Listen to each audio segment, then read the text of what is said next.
have both of those things, we're especially grateful for you to be with us, so thank you a lot. In this show this summer, what we wanted to do was, there are so many great artists in our community and in our state that really are not shown frequently enough in galleries, and so and really need to have that opportunity. Their works are really important, and they have not found venues, at least in recent years, in order to be able to show. And so we were impressed enough with the three women that we're showing here.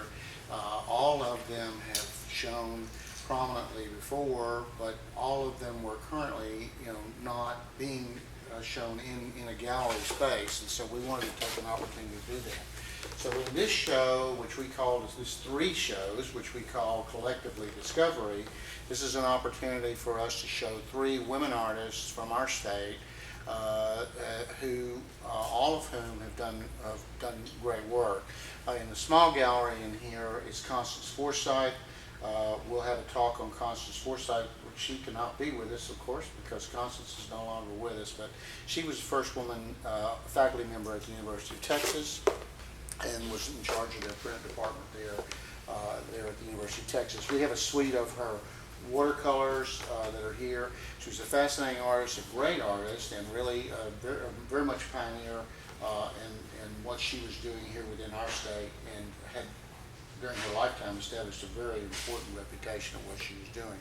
A second artist that we have, let me do it this way and then come back to you. A second artist that we have is actually with us and very active, and that's Karen Lasser. Karen, the work that she has, the canvases that you see here that are on the walls that surround the gallery are her sort of visionary works or color-filled works that she does. She's been very active in our community. She moved from Houston and then came back from Houston a few years ago and has continued to work diligently in her studio. And we just have always been admirers of her work, and so we finally got an opportunity to be able to collect enough to put together in a show, and we're delighted to be able to do that. And Karen will be talking about your work next week. Yeah, so it's next week that Karen will be here. We've extended an invitation. The people at the museum in South Texas have expressed some interest in Karen's work, and I think that we're hopeful that they'll be also here this next week in order to hear you talk and to see the paintings. And then finally, the third person that we had in this show, who again is recently passed, is Rita Blasser. And she, I won't need to talk a great deal about her because we have present to really visit with her about her work today. We have her daughter, Leah Lax. And Leah came to us. We were very fortunate.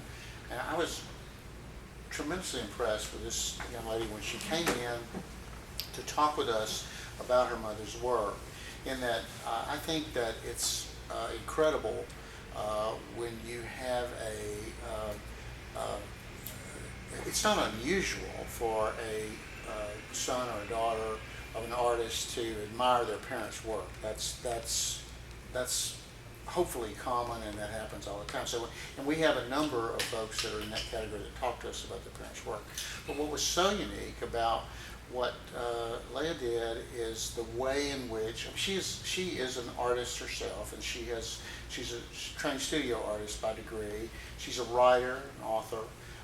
She is a playwright, and she has had works performed around town at prominent locations as well, and soon to have a book that will be coming out that you'll want to take a look at, that are personal memoirs as well. But she came in with this fabulous background and understanding of her mother's work and an appreciation of what her mother was attempting to do, and could articulate that in ways in which most children are not able to do. And that was, I thought, a really very impressive kind of dialogue that we were able to have. And then when we actually saw the way in which she had organized the materials, her mother's material, both in terms of maintaining it in high professional storage, but also when we realized that she had placed that into a very well organized and really beautiful website on your mother, we just thought this was a no-brainer. We really had to do this, and we really were impressed with the work and needed to bring it back to life.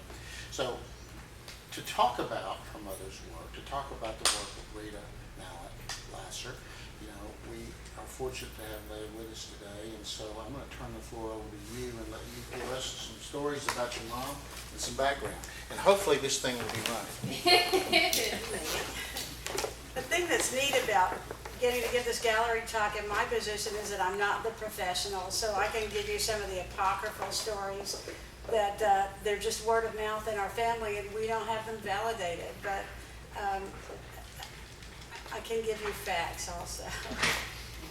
My mother was from an immigrant family born in Brooklyn, and when they were milliners, and when the Depression hit and everybody lost everything, they were reduced to the point where they put everything they owned inside of one car, including the 2 children, and drove to Texas because it was rumored that it was easier to live here, and it was. And her father, my grandfather, started a new business.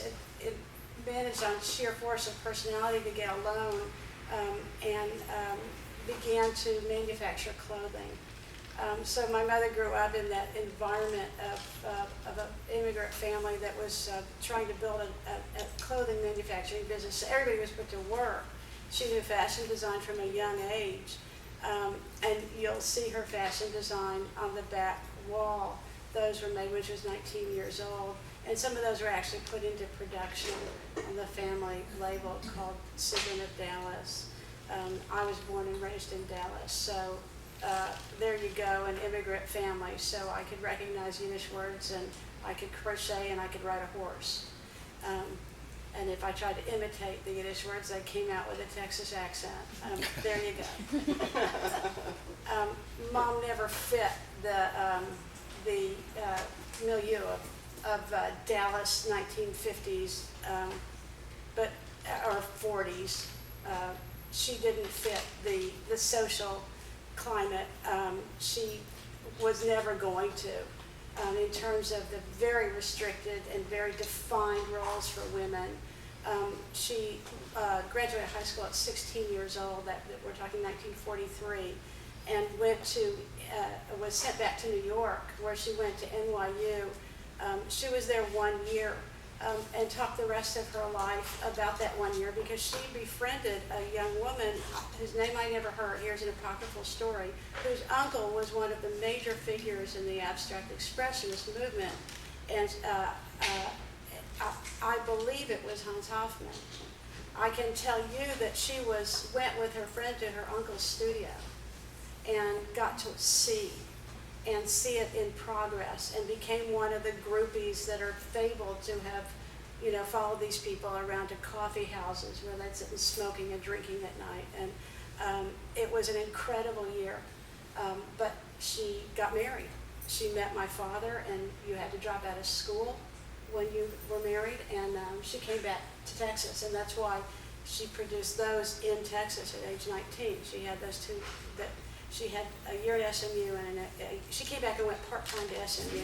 She had about a year and a half of college. And then were the housewife years that were never going to work for her.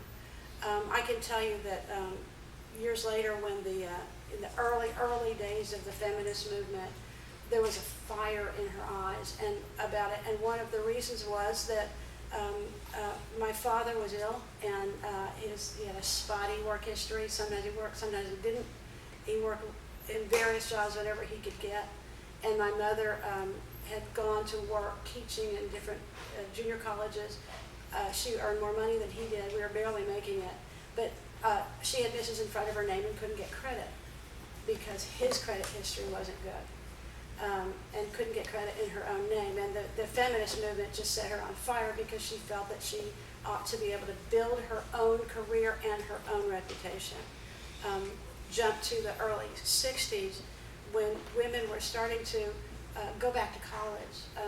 My mother was the very first one in her social group to do it, and broke up a couple of marriages, and certainly turned a couple of other homes on their head because she convinced her friends to do so.